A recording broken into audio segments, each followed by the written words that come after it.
Cada vez que se acerca en Venezuela un proceso electoral, antes y después, se genera, por lo general, una suerte de expectativa. Empresarios analizan qué está pasando en el terreno político para tomar decisiones en materia económica. En medio de toda esta incertidumbre con respecto a los resultados electorales en Venezuela, vamos a analizar qué influencia tiene esto, qué impacto tiene en la economía venezolana con José Guerra. Gracias por estar con nosotros, bienvenido. Gracias a ustedes por la invitación. Sí, normalmente un proceso electoral siempre trae pausas en decisiones de inversiones en materia de economía. Tras lo que ha ocurrido en Venezuela con los resultados electorales y con todo lo que tiene que ver con las detenciones, ¿cuál es el panorama actual de la economía en el país? El panorama actual de la economía venezolana se resume en una sola palabra: incertidumbre. Incertidumbre porque al desconocerse los resultados que fueron obvios, manifiestos, en el sentido de que Maduro perdió las elecciones y ganó el Mundo González, eso es un hecho palpable, evidente, se abre un compás de espera por justamente el no reconocimiento de esos resultados por Maduro y las consecuencias que ello puede tener en la economía venezolana, en particular en el sector petrolero. Venezuela sin las exportaciones petroleras y sin la actividad petrolera es un país minúsculo, insignificante, más de lo que es actualmente por la gran caída de la actividad económica. De manera que hay un gran hecho, y es que si no se respetan los resultados, probablemente el mundo petrolero de Venezuela no va a ser el mismo que ha sido hasta hoy. Es decir, la licencia a la empresa Chevron, que es la que ha salvado prácticamente a Venezuela, con un incremento de la producción de casi 100.000 barriles de petróleo por día, es la que está alimentando las divisas del Banco Central, que es la que ha mantenido la estabilidad del tipo de cambio, no estaría garantizada. Y no es porque yo lo desee que eso ocurra así, sino porque son hechos que están a la vista, porque un desconocimiento de los resultados y declararse Maduro ganador fraudulentamente va a tener consecuencias internamente del campo petrolero. Desde el punto de vista interno, igualmente, porque quienes planeaban o estaban previendo emprender negocios de una escala mayor, también se van a aguantar en vista de que puede venir medidas sancionatorias, que insisto, no es que yo la estoy proponiendo, ni sugiriendo, ni Sí, deseando, entendemos. sino que son hechos que están allí, con lo cual hay una especie de esperar y ver a lo que va a suceder.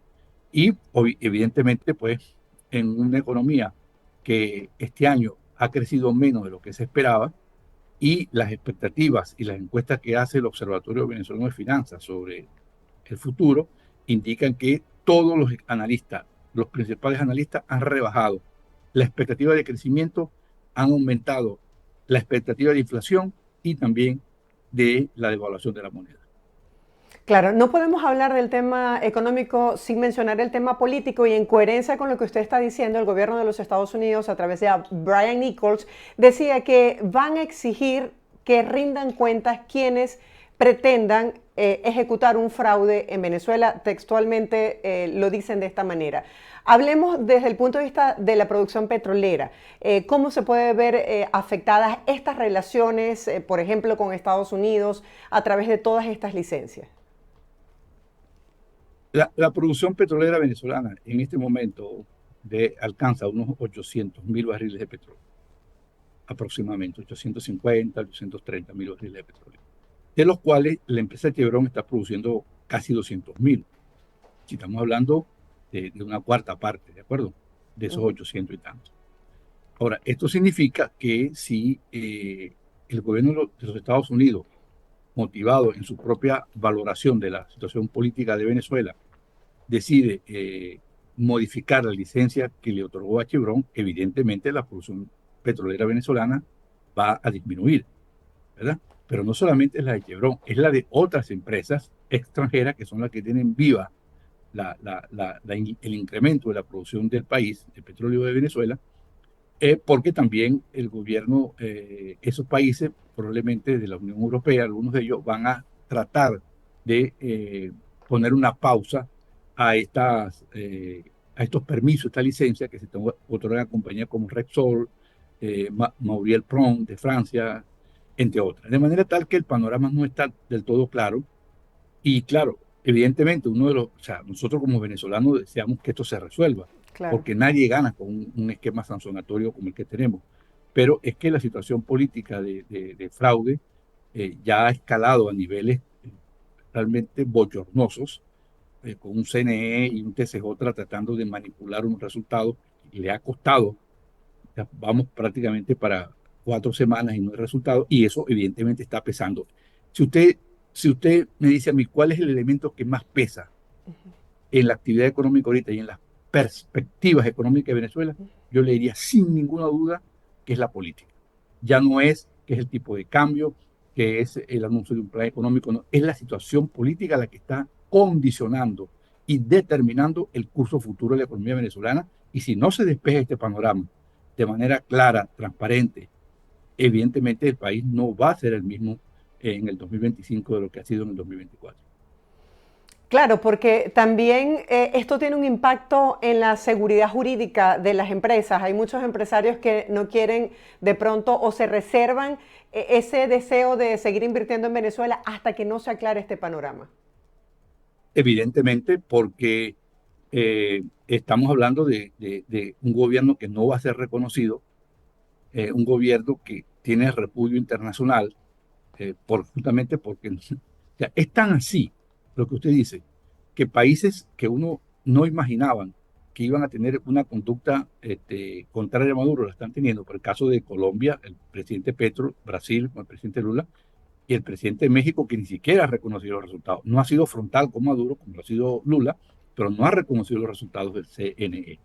De manera tal que esto crea un cerco al gobierno de Maduro y a las pretensiones de Maduro de perpetuarse en el poder sentado sobre los fusiles de la República, pero que no le hace bien a la economía, porque la economía no congenia con la inestabilidad política. La economía requiere un entorno de estabilidad, de respeto a la ley, y un gobierno que respetó los resultados electorales, mañana puede respetar cualquier ley. Entonces, eso lo sabe el empresario, eso lo sabe el que invierte, eso lo sabe el que quiere hacer un negocio en Venezuela. Entonces, eh, la posición es de cautela, porque Venezuela no es el único país que tiene petróleo.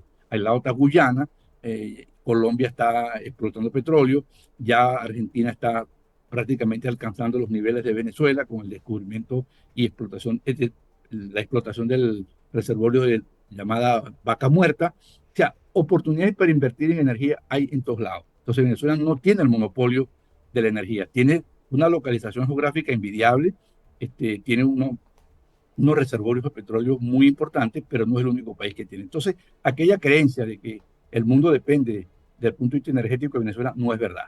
No es verdad, las empresas se pueden ir de Venezuela y van a cualquier otro lado. Desearían estar en Venezuela y nosotros desearíamos como venezolanos que estén las compañías. ¿Por qué? Bueno, porque sencilla y llanamente PDVSA, con la actual bancarrota en que se encuentra, por sí misma, con esfuerzo propio, no puede levantar la producción petrolera, requiere inversión extranjera y nadie va a invertir en un país en el cual hay ese estado de inseguridad jurídica e inestabilidad política. Qué gran oportunidad tenerlo hoy para conocer su punto de vista sobre el tema de la presión que puede ejercer la comunidad internacional. Para quienes consideran que contribuye pero que no es decisiva para definir lo que está ocurriendo internamente en el país, ¿cuál es el impacto que estas negociaciones a nivel económico de alianzas comerciales puede tener en la economía venezolana y si podría, por ejemplo, Nicolás Maduro sobrevivir con el apoyo de sus aliados tradicionales? Bueno, puede sobrevivir, pero matando de hambre y castigando al pueblo venezolano. O sea, Maduro tiene como dos caminos, el camino de Lula, el camino de Petro, que fueron gobiernos electos democráticamente, que están tratando de hacer política social para ayudar a los necesitados, con su enfoque político, eso no lo voy a discutir. Y el camino de Daniel Ortega, que es un dictador bananero, o sea, es el típico dictador, es el Anastasio Somoza del siglo XXI, él y la esposa. Son todos los caminos que tiene Nicolás Maduro. Ahora, los aliados internacionales, vamos a ver, Rusia. Bueno, Rusia está empastelado en una guerra que ahora enfrenta una ofensiva ucraniana que en su territorio, en Rusia, bueno, que los tiene prácticamente contra la pared. Rusia no tiene capacidad, o sea, aquel imperio que uno decía, la segunda potencia militar, del planeta está siendo acosada y está siendo golpeada muy duro por un país que es apenas el 10% poblacionalmente de lo que tiene Rusia, en primer lugar. China está harta de Venezuela. Yo no creo que los chinos estén dispuestos a seguir sacrificando millones de dólares en Venezuela, tirándolo a la basura, porque ya los proyectos chinos se han paralizado todos están paralizados, porque los chinos invirtieron mucho en Venezuela, perdieron mucha plata en Venezuela, tienen cuentas por cobrar y no veo a China haciendo grandes inversiones. Irán está demasiado lejos, tiene sus propios problemas, un problema probablemente la situación de Gaza no se ha resuelta todavía, está demasiado ocupado en el Medio Oriente con sus proxies, Hamas, Hezbollah, etcétera. Y bueno, ¿quién le queda? O sea, Maduro está solo, íngrimo y solo en el mundo. O sea, está viviendo en Fuerte Tiuna, sospechando de todo el mundo, aislado del planeta, pretendiendo una situación de normalidad y creando la sensación o tratando de crear la sensación de que Venezuela está normal cuando no lo está. O sea, Venezuela está aislada del mundo, es un presidente repudiado en el exterior y que recibió una paliza como no lo había recibido ningún candidato presidencial, por lo menos de que hay cifras en Venezuela. Ahora, es bien interesante destacar que ni usted ni yo estamos pidiendo imposición de sanciones desde ningún punto de vista. Estamos analizando escenarios reales. Bajo esta perspectiva, para todos esos empresarios, emprendedores venezolanos que siguen luchando día a día, apostándole al país para salir adelante, ¿cómo le afecta, por ejemplo, el tema cambiario que usted mencionaba? Veíamos noticias que dicen los comerciantes de Venezuela exigen regular los tipos de cambio y veíamos que el gobierno decía el día de ayer que habían iniciado un plan nacional de verificación para constatar que se esté cumpliendo con la tasa cambiaria del Banco Central de Venezuela. Ellos dicen que con el fin de evitar distorsiones económicas. ¿Cómo se vive desde adentro de la economía? Claro, eso ocurre porque la economía está dolarizada y la brecha entre el tipo de cambio oficial, que está casi fija, y la del paralelo está subiendo. Entonces, el comerciante no tiene acceso totalmente a los dólares del Banco Central, que son dólares que están planchados, que están casi fijos en 37, 38 dólares por dólar. El otro está en 43, por allí 42, más las comisiones. Entonces, cuando ellos dicen van a supervisar que se esté cumpliendo la tasa de cambio, lo que están diciendo es que están reconociendo que la economía está dolarizada. Eso es lo que están diciendo, que la economía está dolarizada, así como reconocieron con la implementación del nuevo Fondo Monetario, con un billete de 500 bolívares, un máxima expresión monetaria, que la economía tenía una inflación muy elevada, lo que estamos diciendo nosotros. Los únicos que no se estaban dando cuenta que había inflación eran ellos. Y descubrieron de la noche a la mañana que había que actualizar el Fondo Monetario porque el billete de 100 bolívares, que en el año octubre de 2021, cuando se aplicó la nueva reconversión y se adoptó el bolívar soberano, equivalía a 25 dólares, hoy vale 3 dólares. Entonces, hay que corregir eso por la inflación. Entonces, es decir, hay un conjunto de hechos en este momento que condicionan y que están evidenciando una crisis que no veíamos, que estaba, digamos, subyacente en la apariencia, porque ciertamente el año 2024 comenzó con buenas perspectivas. Había una especie de entusiasmo por nuevas inversiones, la licencia de Chevron se extendió, Estados Unidos le dio nuevas licencias a otras empresas y todo apuntaba bien. Pero bueno, se atravesó este hecho electoral del 2028 de julio y se desbarató todo, el dominó, todas las piezas se cayeron y ahora hay que repensar de nuevo y evidentemente si un empresario iba a tomar un préstamo de varios millones de dólares para una inversión en Venezuela, lo va a tener que pensar muy bien. Ahora, se había notado como cierto repunte de la actividad turística, sobre todo extranjera, hacia Venezuela, de manera muy orgánica por estas campañas que han hecho influenciadores. ¿Cómo se ve afectado este tema, tomando en cuenta que el gobierno de Venezuela rompió relaciones diplomáticas con algunos países y esto también ha afectado los vuelos? ¿De qué manera esta inestabilidad o incertidumbre política sigue afectando otras áreas relacionadas con la economía, como el caso del turismo? Bueno, en realidad Venezuela es un país que tiene una diversidad ecológica espectacular, que atrae el turismo, tiene sol prácticamente 24 horas, 12 meses al año, pero tiene competidores muy grandes en el Caribe, como República Dominicana, Curazao, Aruba, México, un poco más el norte, en fin. Pero en las actuales circunstancias de represión que se vio en las calles del país, con cantidad de personas muertas por la represión y detenidos, Venezuela se ha convertido en un territorio de turismo de aventura. Y para hacer turismo de aventura, entonces ahí tengo a Curazao, tengo a Aruba, tengo a la República Dominicana, y entonces eso va a afectar el turismo definitivamente. Agrégale a ello el problema de la conectividad internacional. Venezuela está aislado prácticamente, no sé, quedarán 4 o 5 líneas aéreas importantes que puedan proporcionar, digamos, la cantidad de vuelos que se requiere para mover una actividad que requiere una gran capacidad de tránsito aéreo, de aerolíneas con frecuencias bastante importantes y bastante dinámicas que cubran el espectro de la geografía nacional e internacional, y eso no está presente. Por ejemplo, aerolíneas fundamentales que conectaban a Venezuela con Panamá o con la República Dominicana ya no están volando esos destinos, que eran puntos para hacer el tránsito hacia Venezuela. Entonces, todo eso afecta. En conclusión, el país en este momento económicamente no es viable. Hay una máxima dentro del mundo del marketing que dice que lo que no se muestra, lo que no se conoce, no se vende. Bajo esta premisa hay muchos empresarios que han utilizado, digamos, el alcance que tienen las redes sociales para poder promocionar sus productos y servicios. Tomando en cuenta esta ley que busca regular las redes sociales y tomando en cuenta que han pasado más de 10 días y todavía no está en funcionamiento la plataforma X en Venezuela, ¿cómo estas decisiones también vienen convirtiéndose en nuevos desafíos para el sector empresarial en Venezuela? Exactamente, como usted lo dice, a los problemas que hemos descrito: incertidumbre política, no hay claridad sobre las sanciones, que insisto, como usted lo dijo, no es que estamos propugnando sanciones, son hechos, estamos describiendo hechos. Agréguele ahora la falta de conectividad internacional y súmele adicionalmente el problema de las redes sociales. O sea, estos emprendedores básicamente utilizan las redes sociales, X, Instagram, Facebook, etcétera, WhatsApp, si esas redes son prohibidas en Venezuela, imagínense ustedes después el destino de esos emprendedores, se le hace más difícil. O sea, todo esto conspira contra la posibilidad de que la economía venezolana pueda prosperar, pueda estar estable. Lo demás es propaganda, es propaganda, es tratar de simular y hacer una parodia mal hecha y pintar un país que no existe, inexistente.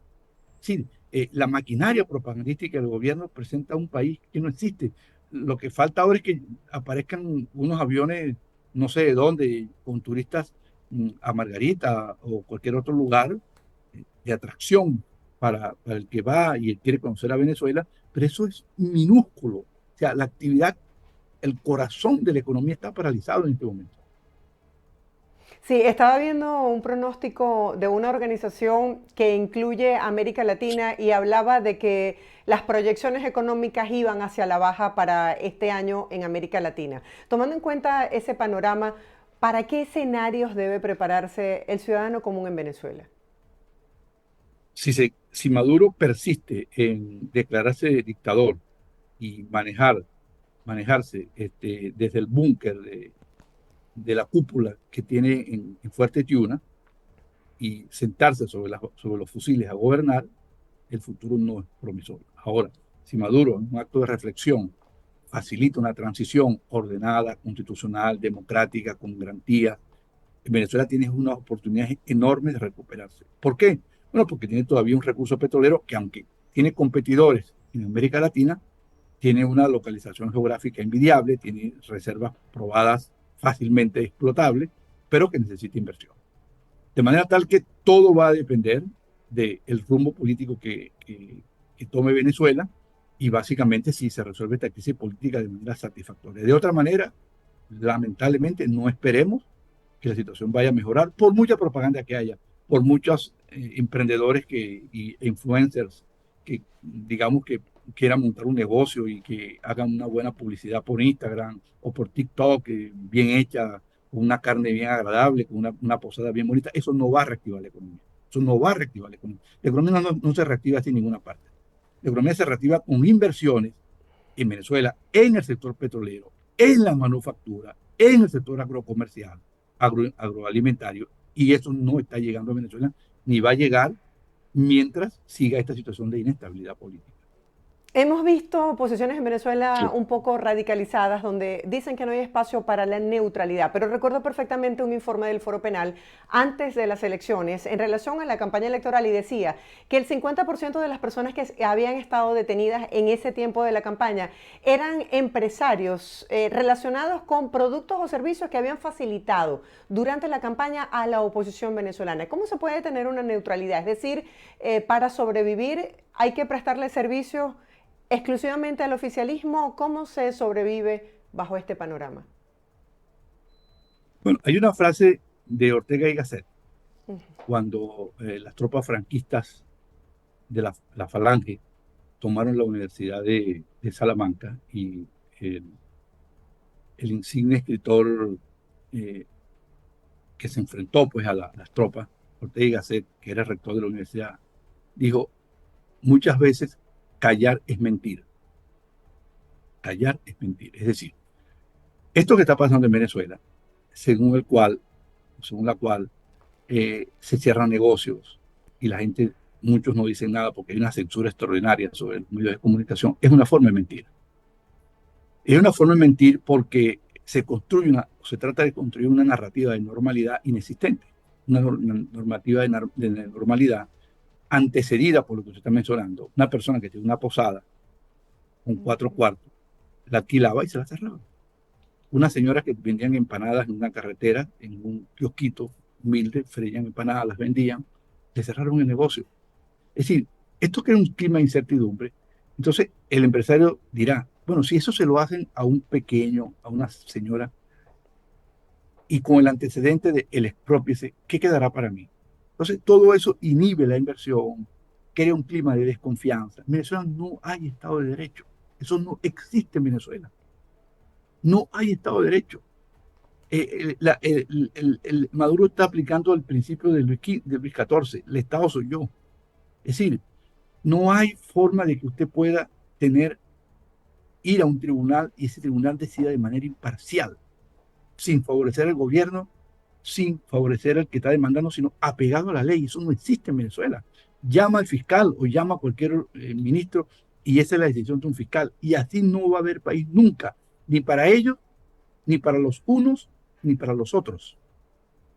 Claro, ya para finalizar, recapitulando y sus conclusiones finales para nuestra audiencia, en medio de que esta situación eh, de inestabilidad de alguna manera no atrae al capital extranjero, muchas personas que tienen su capital puesto en Venezuela quizás estén replanteándose qué estrategia seguir dependiendo de lo que ocurra en los próximos días, tomando en cuenta todas esas variables que a cualquiera pues se le está anulando su pasaporte. ¿Cuáles son los escenarios que usted ve para el país de mantenerse esta situación, usted decía, de incertidumbre? Yo creo que hay dos escenarios básicos. Un escenario en el cual Maduro se mantenga, digamos, se declare dictador, tipo Daniel Ortega, sea un dictador bananero, un dictador el típico dictador centroamericano, cuya quintesencia fue Anastasio Somoza. Eso es Nicolás, eso es Daniel Ortega en el siglo XXI. Y Maduro, por lo que veo, lo quiere imitar. En esas condiciones, el país va a estar más aislado, probablemente el flujo migratorio lamentablemente vaya a aumentar, lo cual es un problema para países como Colombia, Brasil y Panamá, incluso los Estados Unidos. Y el país, bueno, va a estar en una situación de convalecencia permanentemente, como un enfermo que no sale de la cama. Ese es el primer escenario. El segundo escenario es una negociación política que reconozca que el PSV es una fuerza existente, visible, minoritaria.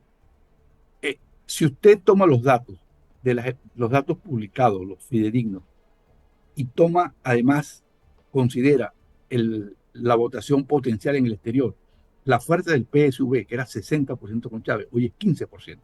15%. Maduro pulverizó al PSV. Entonces, pero esa fuerza hay que respetarla. Abrió un espacio de negociación para una transición, un gobierno ordenado, que primero cumple la Constitución, segundo, dé garantía a los que perdieron, que no haya persecución, y rehacer la institucionalidad democrática en Venezuela, que el gobierno de los Estados Unidos y otros organismos internacionales que han puesto recompensas, bajen, desescalen esa recompensa y el país entra en una etapa de normalidad política, donde ellos gobiernan como oposición. Fíjese, le va a quedar la Asamblea Nacional completa para el 2015. Le va a quedar 20 gobernaciones completicas para el 2015. De las 330 alcaldías le van a quedar 190 con ellos prácticamente. Van a tener el fiscal general, el contralor, el defensor del pueblo, el Tribunal Supremo de Justicia con ellos. ¿Qué más quieren? O sea, van a tener prácticamente la mitad del país con ellos, pero así no se puede gobernar. Entonces, ese espacio de negociación para una transición es lo que puede normalizar a Venezuela y abrir una expectativa de progreso y de estabilidad, es lo que el país requiere en este momento.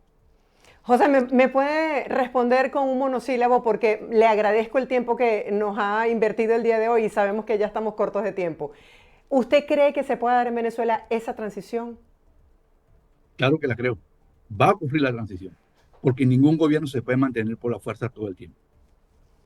Gracias por estar con nosotros y por presentarnos su visión, la perspectiva económica sobre lo que está ocurriendo y cómo afecta esta incertidumbre política, la situación económica en Venezuela. Feliz día y valoro mucho su tiempo. Gracias. Muchas gracias a ustedes por la oportunidad.